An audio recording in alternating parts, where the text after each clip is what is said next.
Haleluya, haleluya. Nah saudara, tema firman pada sore hari ini yaitu di dalam Kristus. Ya, di dalam Kristus. Katakan bersama-sama 2, 3. Di dalam Kristus. Mari kita baca ayat emasnya. Roma 8 ayat yang pertama. Dikatakan seperti ini. Demikianlah sekarang tidak ada penghukuman bagi mereka yang ada di dalam Kristus. Perhatikan ini, ayat ini luar biasa saudara-saudara. Ketika saudara menemukan ayat ini, pegang baik-baik, imani sungguh-sungguh. Demikianlah sekarang tidak ada penghukuman bagi mereka yang ada di dalam Kristus. Sekarang saya tanya kepada saudara, siapa yang yakin bahwa dirimu adalah orang yang di dalam Kristus? Coba angkat tangan. Hah? Sekali lagi, siapa di antara saudara yang yakin dirimu adalah orang yang sudah di dalam Kristus? Angkat tangan. Yang angkat tangan di dalam siapa dong? Haleluya. Tapi semuanya ya, angkat tangan di hadapan Tuhan. Karena saudara di dalam Kristus, apa kata ayat ini? Sekarang tidak ada penghukuman bagi saudara yang ada di dalam Kristus. Ini penghukuman apa? Penghukuman atas dosa.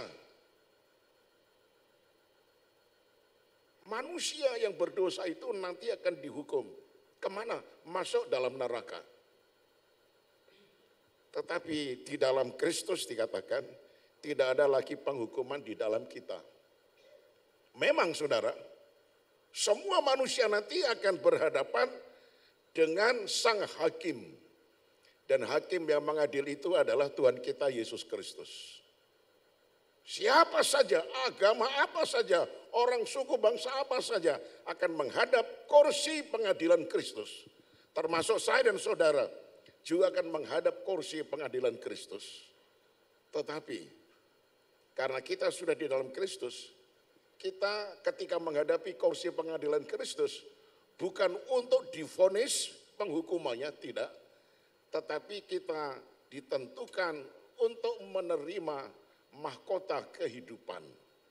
Jadi jenis mahkota apa yang Tuhan karuniakan kepada saudara dan saya, itu nanti Kristus akan menentukan ketika kita menghadapi kursi pengadilan Kristus. Jadi kita tidak diadili karena akibat dosa kita, karena akibat dosa kita sudah ditanggung oleh Kristus. Sampai dia rela mati di atas bukit Golgota. Kita menghadapi kursi pengadilan Kristus untuk ditentukan jenis mahkota apa yang nanti Tuhan berikan kepada kita. Itu luar biasa. Ya, nah saudaraku yang kekasih. Pertanyaan kalau begitu, orang Kristen masuk surga, bagaimana jawabnya? Ya, orang Kristen masuk surga. Tetapi saudara-saudara, pernyataan ayat tersebut walaupun melegakan hati kita, namun jangan bersukacita dulu. Apa sebabnya? Karena ayat itu tidak otomatis, tetapi ada syaratnya. Kita tidak akan dihukum oleh murka Allah. Tetapi syaratnya kita harus di dalam Kristus. Kita harus di dalam Kristus. Lalu apa artinya di dalam Kristus? Apa artinya saudara-saudara? Nah, saya akan memberikan 4 poin. Apa artinya di dalam Kristus? Yang pertama saudara-saudara, di dalam Kristus yaitu orang percaya yang betul-betul sudah mati dan sudah tinggalkan cara hidup yang lama. Karena ada nyanyiannya kan, ku telah mati dan tinggalkan apa? Cara hidupku yang lama. Cara hidup yang lama itu termasuk agama kita yang lama. Karakter kita yang lama. Sikap hidup kita yang lama. Kelakuan kita yang lama. Behavior kita yang lama. Kita sudah tinggalkan. Sedemikian rupa kita tinggalkan. Sampai dikatakan kita ini sudah mati. Mati dalam cara hidup yang lama. Ku telah mati. Ya, itu dia. Cara hidup kita yang lama itu harus sudah mati betul-betul. Nah, itu sebabnya saudaraku.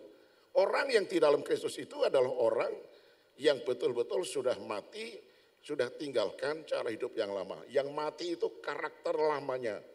Ya, kehendak dagingnya yang lama, hawa nafsu yang lama, cara hidup yang lama, karakternya yang lama dan sebagainya. Nah, saudara, dikatakan dalam 1 Korintus 5 ayat 17, ya, jadi siapa yang ada di dalam Kristus, ia adalah ciptaan baru, yang lama sudah berlalu, sesungguhnya yang baru sudah datang. Coba tolong perhatikan ini saudara-saudara. Ya, jadi siapa yang ada di dalam Kristus, ia adalah ciptaan baru, yang lama sudah berlalu, sesungguhnya yang baru itu sudah datang. Saya tertarik dengan istilah baru di sini. Ya, ternyata istilah baru di dalam bahasa Yunani itu ada dua istilah. Yang pertama yaitu neos. Yang pertama yaitu neos. Apa artinya neos? Neos yaitu sesuatu yang baru saja dibuat dari sesuatu yang sudah ada sebelumnya. Artinya rumah itu sudah ada, tetapi rumah itu sudah buruk. Ya, sudah tidak layak dipakai. Makanya rumah itu direnovasi. Jadi rumah itu tidak dibongkar semuanya karena masih ada bahan-bahan bangunan yang cukup kuat. Jadi hanya direnovasi saja. Itu artinya neos. Tetapi istilah kedua adalah kainos. Kainos itu adalah sesuatu yang baru sama sekali.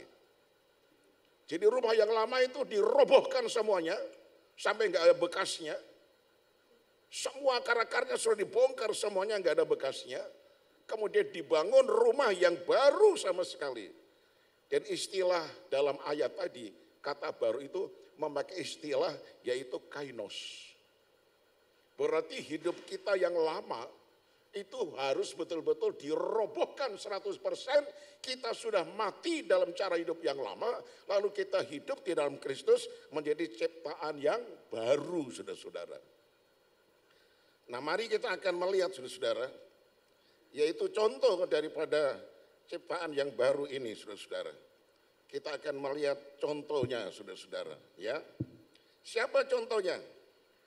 Mari coba kita akan melihat seorang yang tertulis di dalam Lukas 19 ayat yang ke-8.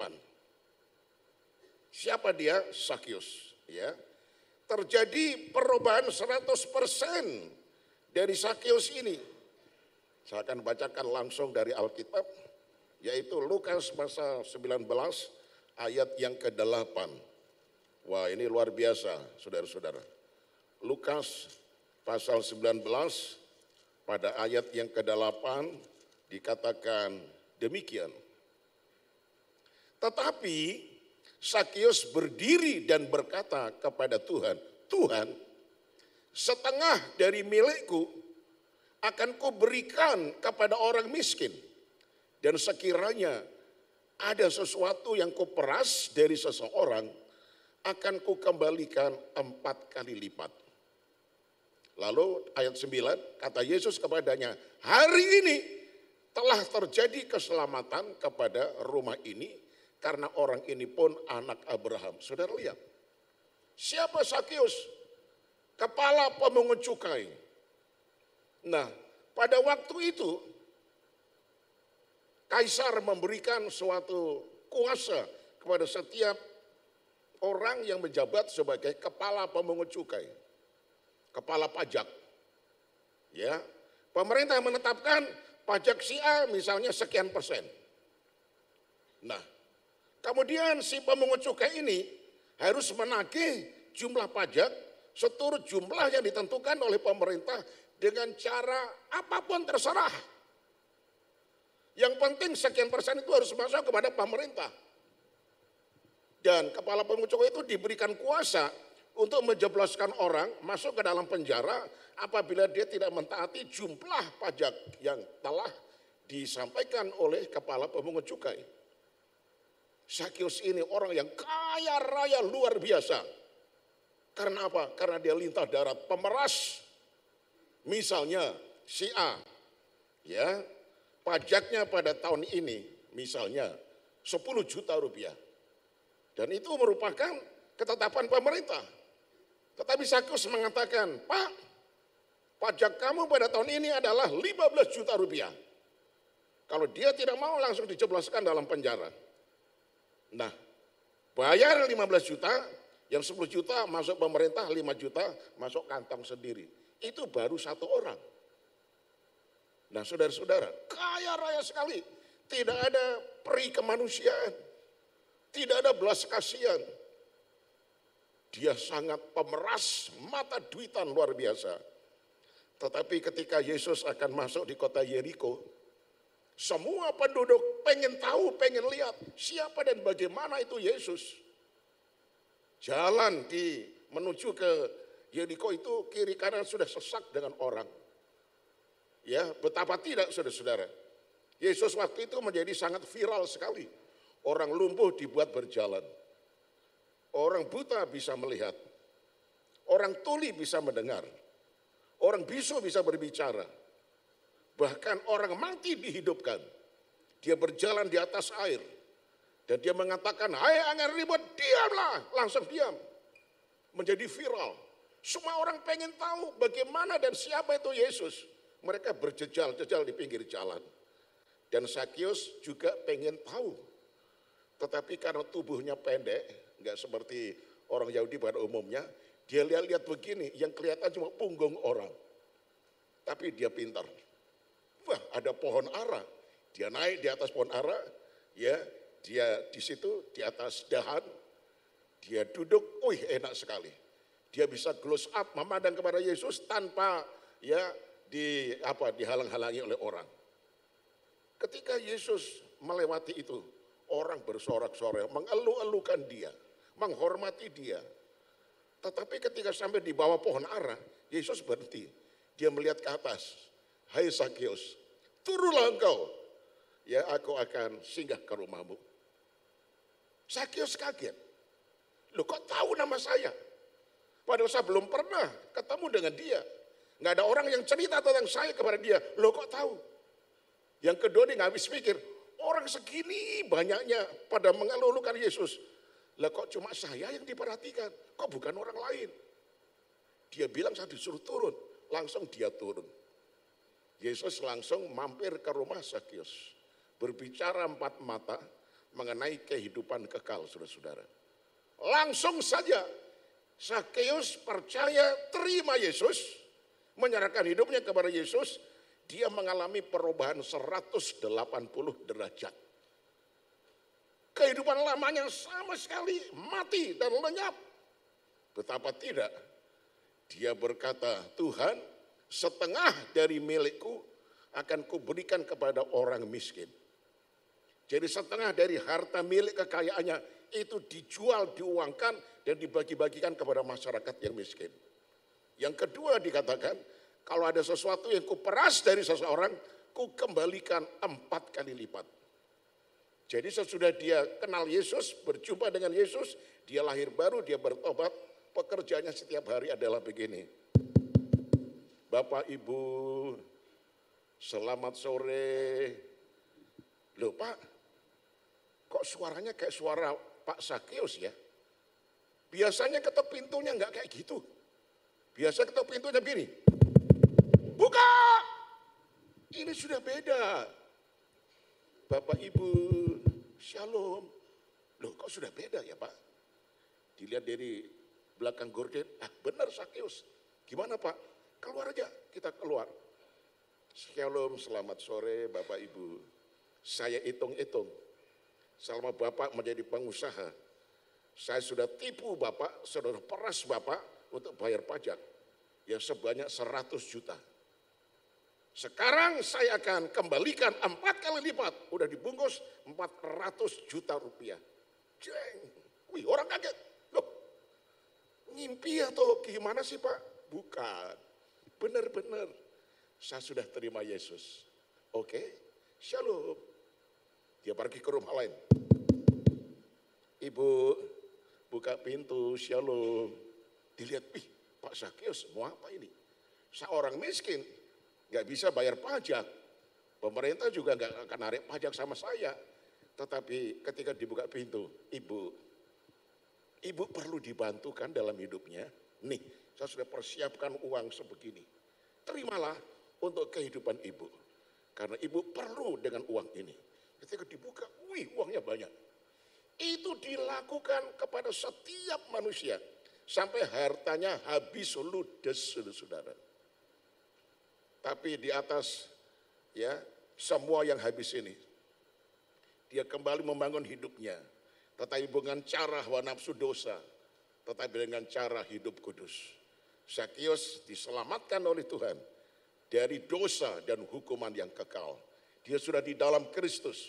Itu sebabnya Yesus tadi mengatakan, yaitu di dalam ayat yang ke-9, kata Yesus kepadanya, hari ini telah terjadi keselamatan kepada rumah ini. Karena orang ini pun anak Abraham. Begitu dia terima Yesus bertobat, Tuhan katakan dia sudah selamat. Dan mulai dia terima Yesus, Tuhan katakan orang ini adalah anak Abraham. Jadi saudara, bagi engkau yang sudah terima Yesus dan mengalami kelahiran baru, pertobatan, sudah meninggalkan cara hidup yang lama, Tuhan katakan sudah terjadi keselamatan dalam hidupmu. Engkau adalah anak Abraham yang mewarisi hak waris daripada Abraham. Nah, saudara-saudara lihat di sini. Tuhan begitu baik bagi kita semuanya. Haleluya. Nah, saudaraku dikasih oleh Tuhan. Jadi syarat utama pertama, di dalam Kristus tidak ada penghukuman. Pertanyaannya, apakah engkau sudah betul-betul di dalam Kristus? Di mana kehidupan yang lama sudah dirobohkan sama sekali. Seperti rumah yang buruk tadi sudah dirobohkan sama sekali. Lalu dibangun dengan baru. Menjadi rumah yang baru sama sekali. Wajah baru. Kalau itu terjadi dalam hidupmu. Ayat tadi berlaku. Di dalam Kristus. Tidak ada hukuman atas dosa dan atas maut. Engkau selamat masuk surga. Yang kedua saudara-saudara. Di dalam Kristus artinya. Sudah dimerdekakan dari hukum dosa dan hukum maut. Hukum dosa itu saudara-saudara, kita akan mengalami penghukuman kekal di dalam api neraka. Demikian juga hukum maut. Nah saudaraku yang dikasih oleh Tuhan, saya akan bacakan apa pengertiannya merdeka dari hukum dosa dan hukum maut. Roma pasal 7 ayat 15. Sebab apa yang aku perbuat, aku tidak tahu. Karena bukan apa yang aku kehendaki, yang aku perbuat. Tetapi apa yang aku benci, itulah yang aku perbuat. Kemudian ayat 25. Aku manusia celaka. Siapa yang akan melepaskan aku dari tubuh maut ini? Ayat 26. Syukur kepada Allah. Oleh Yesus Kristus Tuhan kita. Nah saudaraku yang dikasih oleh Tuhan, tolong dengar baik-baik. Ketika kita ingin berbuat baik, ya misalnya begini, wah itu istri saya suka ngomel sama saya. Nanti kalau dia ngomel saya diam aja, saya akan mengalah. Dan saya akan buat muka saya tetap sukacita, tetap senyum. Supaya istri saya ini akan mikir, kok suami saya sudah beda sekarang. Itu keinginan dirinya sendiri. Nah begitu dia pulang ke rumah, karena terlambat sedikit karena macet di jalan, istri langsung, Pak, jam begini baru pulang, mampir kemana lu tadi? Ayo ngaku aja, selingkuh ya. Suami gitu dengar, langsung nguap. Ya, istrinya ditabok saudara. Artinya apa? Maksud hati ingin berbuat baik. Tetapi bukan yang baik yang dia lakukan. Malah yang jahat dia lakukan. Itulah tubuh maut saudara-saudara. Dikuasai oleh dosa, hawa nafsu dan kedagingan. Kesaksian daripada Rasul Paulus sendiri. Walaupun dia rasul tetapi dia mengatakan, aku ketika ingin berbuat baik, bukan yang baik yang aku lakukan, tetapi malah yang tidak baik. Malam minggu saudara sudah berdoa ketika akan tidur malam, Tuhan bangunkan saya pagi-pagi besok, lalu saya akan siap-siap berangkat ke gereja yang jam 8 pagi. Udah saudara tidur nyenyak, begitu waker bunyi saudara bangun. Begitu bangun, apa kata daging? Ngapain ke gereja? Ya, kamu malam-malam masih begadang, ya, pegang HP melulu, masih ngantuk kan? Udah, gak usah ke gereja. Ikut kebaktian secara live streaming, kan tinggal milih pendeta mana yang kamu ingin dengar. Ngapain ke gereja? Saudara lihat baik-baik. Kita ingin berbuat baik, tetapi bukan yang baik kita lakukan, malah yang tidak baik. Akhirnya kita tidur lagi. Begitu bangun, wih sudah jam 10. Lihat-lihat HP sampai sore. Lah kalau begitu terus-terus bagaimana? Apa saudara selamat di dalam Tuhan? Karena salah satu tugas gereja adalah bersekutu dengan umat Tuhan yang lain. Berkoinonia istilahnya. Lah kalau saudara cuma tinggal di rumah, artinya saudara tidak melakukan tugas gereja, yaitu bersekutu. Nah saudaraku yang kekasih, itu dia. Jadi betul-betul kita ini harus sudah merdeka dari hukum dosa dan hukum maut. Ketika kita ingin berbuat baik, yang baik kita lakukan. Kita ingin berbuat baik, yang baik kita lakukan. Sehingga kata daripada diri kita, males gak usah itu sudah gak lagi mempan dalam diri saudara. Tetap sudah berbuat baik. Sudah rela menyangkal diri, rela pikul salib, diomelin sudah diam aja, ngalah dan sebagainya. Tidak membalas kejahatan dengan kejahatan, tetapi dengan kasih di hadapan Tuhan. Itu baru di dalam Kristus. Yang ketiga, saudara-saudara, apa artinya di dalam Kristus? Tidak lagi hidup menuruti hawa nafsu kedagingan. Ya, Roma 8 ayat 5. Sebab mereka yang hidup menurut daging memikirkan hal-hal yang dari daging. Mereka yang hidup menurut roh memikirkan hal-hal yang dari roh. Ayat 7. Sebab keinginan daging adalah perseteruan terhadap Allah. Karena ia tidak takluk kepada hukum Allah. Hal ini memang tidak mungkin baginya. Ayat 13, sebab jika kamu hidup menurut daging, kamu akan mati. Tetapi jika oleh roh, kamu mematikan perbuatan tubuhmu, kamu akan hidup. Ini adalah wujud atau bukti orang yang di dalam Kristus tidak lagi menuruti hawa nafsu kedagingannya.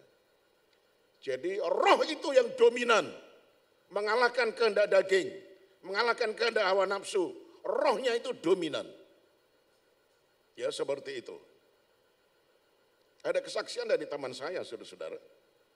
Dia seorang penginjil, tapi bukan gembala. Ya, dia di bawah satu gereja tertentu. Nah kalau gereja itu mengutus dia pergi kemana, dia langsung pergi untuk menginjil. Nah sekali waktu hari Minggu, saudara-saudara, dia akan pergi ke gereja. Karena tidak ada tugas dari gereja untuk pergi menginjil, dia ingin kebaktian di gerejanya. Istrinya katakan, Pak, Bapak mau ke gereja kan? Ya, aku tinggal di rumah aja. Pak, ingat Pak, uang kita karena ini bulan tua, tinggal 1 lembar. Uang 100 warna merah ini. Bapak tahu? Terima Pak. Ya, nanti kalau sampai di dekat gereja, mampir di warung, tuker ini uang. Bapak kasih kolektor yang 10.000, yang 90.000 nanti Bapak pulang gereja mampir ke pasar, beli beras, beli tempe, beli tahu, ya, beli segala macam bawang, ya, kemudian cabai, lalu sayur.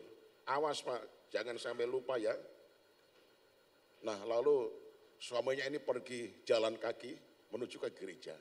Sambil nyanyi-nyanyi, saudara-saudara. Begitu dekat gereja, dia lupa tukar duitnya, saudara-saudara.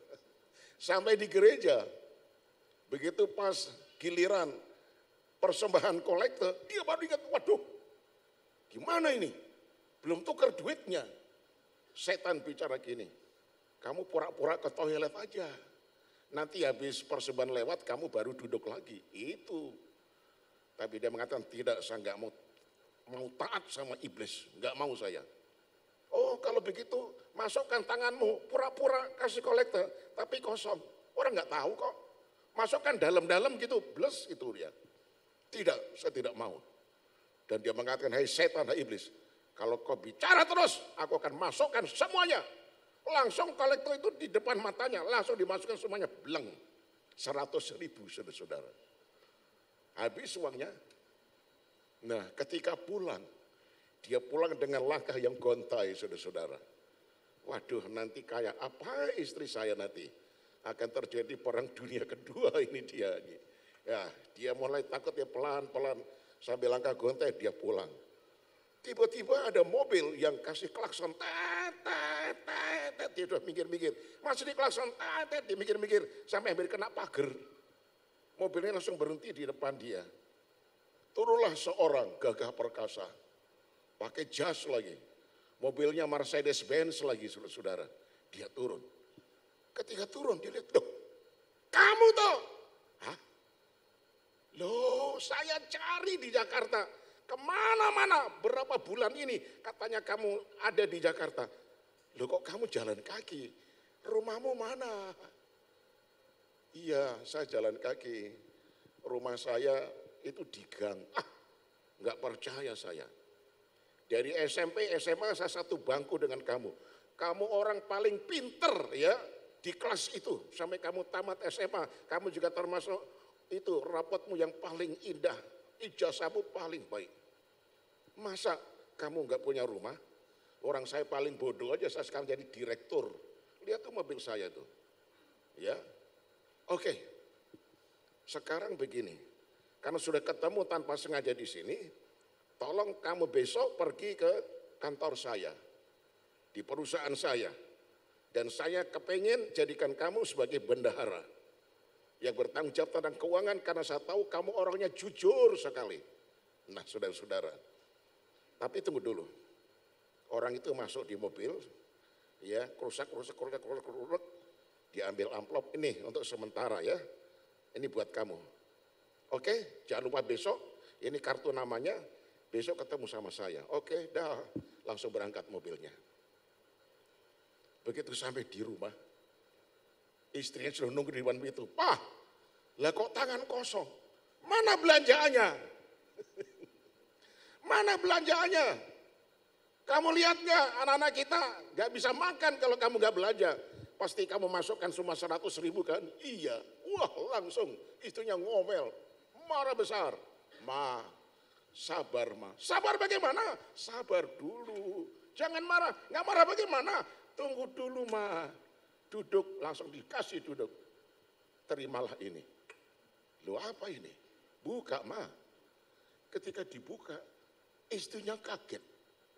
Dihitung 10 juta rupiah. Nggak ada yang tepuk tangan ya? Haleluya. 10 juta rupiah, saudara-saudara. Istrinya kaget. Ma, ini dari mana nih Pak? Udahlah, ini buat belanja kita hari ini. Besok saya harus menghadap itu bos besar. Dia teman saya dari SMP sampai SMA. Besok saya disuruh kerja sama dia sebagai bendahara. Langsung istrinya mandi. Ya pakai pakaian yang paling bagus. Pak, kita nggak usah pergi ke pasar tradisional. Kita belanja ke mall. Nah, coba saudara-saudara. 10 juta. Ya, saudara lihat di sini. Tuhan perhatikan setiap orang. Apakah betul-betul orang itu mau berkorban demi pekerjaan Tuhan? Atau dia menuruti hawa nafsu kedagingannya? Hei, 100.000, masukin yang 10.000, yang lainnya buat belanja. Ya sudah terlanjur kamu lupa ya, nuker duit ya. Ke toilet aja pura-pura. Begitu kalau itu sudah lewat, kamu duduk lagi, aman kan? Atau masukkan aja sampai ke dalam, blang. Tapi kantongnya masih ada 100.000, beres. Tetapi orang itu tidak menurut setan, tidak menurut iblis, tetapi dia rela berkorban. Kalau nanti diomelin istrinya, dia rela mendengarkan. Ini namanya orang yang sungguh-sungguh sudah tidak dikuasai oleh hawa nafsu kedagingannya, tetapi dia sudah menang atas kuasa kedagingannya. Ternyata Tuhan tidak tinggal diam, saudara-saudara. Tuhan buka jalan dan memberkati. Haleluya. Nah, saya pengen kesaksian lagi. Salah satu jemaat saya, saudara-saudara, saya heran. Tiap kali kolektor dijalankan, pasti dia berdiri, lalu pergi ke toilet. Nggak lama kemudian kolektor selesai, dia duduk. Tiap kali begitu, tiap kali begitu, tiap kali begitu. Akhirnya saya rasa enggak enak, ini orang ini nggak bertobat ini. Pelitnya minta ampun. Nah, dia pacaran sama salah satu pemudi, anak dari salah satu diaken saya di gereja. Saya bilang, Bapak Ibu jangan pulang dulu, saya ceritain. Setiap kali calon mantumu itu akan kolektor, dia pasti ke toilet. Ah, yang benar Pak, orang mantu saya itu nggak kayak gitu. Loh, kok nggak percaya? Minggu depan tolong perhatikan, minggu depan lagi tolong perhatikan, minggu depan lagi tolong perhatikan. Benar, minggu depannya dia perhatikan kayak kolektor, dia pergi ke toilet, saudara-saudara. Minggu depannya lagi ke toilet lagi. Minggu depannya ke toilet lagi, langsung. Itu calon mertuanya marah besar. Hari ini juga, aku putus dengan anakku. Hah? Kenapa, Ma? Kamu setiap kali mau persembahan pergi ke toilet. Kamu pelitnya sama Tuhan, minta ampun. Kamu ego kamu, gak cinta sama Tuhan. Nanti kalau kamu menikah sama anak saya, sengsaralah anak saya. Putus hari ini. Dengan dibentak begitu, ternyata itu anak muda itu bertobat, saudara-saudara. Minggu depan lagi, ketika kolektor dijalankan, dia tetap duduk dan kasih persembahan. Bisa bilang amin? Ada aja manusia yang model kayak gitu, saudara-saudara ya. Tapi saya percaya di sini tidak ada. Ya walaupun di sana sini ada, haleluya. Nah, tapi kita percaya saudara bukan orang yang seperti itu. Yang keempat dan yang terakhir, saudara-saudara. Orang di dalam Kristus apa artinya? Yaitu orang yang dipimpin oleh Roh Allah. Orang yang dipimpin oleh Roh Kudus. Roma 8 ayat yang ke-14. Semua orang yang dipimpin Roh Allah adalah anak Allah. Ayat 17-nya. Dan jika kita adalah anak, maka kita juga adalah ahli waris. Maksudnya, orang-orang yang berhak menerima janji-janji Allah yang akan menerimanya bersama-sama dengan Kristus, yaitu jika kita menderita bersama-sama dengan Dia, supaya kita juga dipermuliakan bersama-sama dengan Dia. Orang yang dipimpin oleh Roh Allah, sehingga ia diberikan kekuatan ekstra, ya, walaupun dia harus menderita karena imannya kepada Kristus, ia dihina-hina, dia dilecehkan, dia diusir dan sebagainya, gak dapat warisan, tetapi dia tetap tunduk kepada pimpinan Roh Kudus. Dia tidak berontak, dia tetap terima. Dia tahu di bawah kolong langit gak ada nama yang olehnya manusia selamat kecuali nama Yesus. Biar dia diusir oleh keluarga besarnya, enggak apa-apa. Mendingan aku miskin di bumi tapi aku masuk surga. Daripada aku dapat warisan banyak jadi orang kaya tapi masuk neraka. Aku tetap pilih Yesus Kristus. Orang yang seperti ini Tuhan berjanji, dan jika kita adalah anak, ya, menjadi anak Allah, maka kita juga adalah ahli waris. Maksudnya orang-orang yang berhak menerima janji-janji Allah yang akan menerimanya bersama-sama dengan Kristus, yaitu jika kita menderita bersama-sama dengan Dia, supaya kita juga dipermuliakan bersama-sama dengan Dia. Kalau kita berani menderita karena iman kepada Kristus, saudara dilecehkan, dihina-hina, dikatakan orang kafir, lu masuk neraka lu, bahkan lu menjadi intip di neraka paling bawah lu, ya orang kafir lu. Tapi saudara tetap tidak membalas kejahatan dengan kejahatan, saudara tetap tabah, tidak gentar, tidak meninggalkan Tuhan, malah semakin cinta Tuhan, berarti itu bukti saudara anak Allah, rela menderita karena Kristus. Nanti saudara akan mendapatkan warisan karena saudara adalah hak waris, seperti Kristus nanti akan mendapatkan warisan di sorga, tetapi saudara juga akan menerima warisan yang luar biasa. Itu sebabnya saudaraku, apabila keempat hal tersebut sudah kita lakukan, maka barulah berlaku Roma 8 ayat yang pertama, saya ulangi. Demikianlah sekarang tidak ada penghukuman bagi mereka yang ada di dalam Kristus. Amin. Berikan kemuliaan kepada Tuhan Yesus, saudaraku.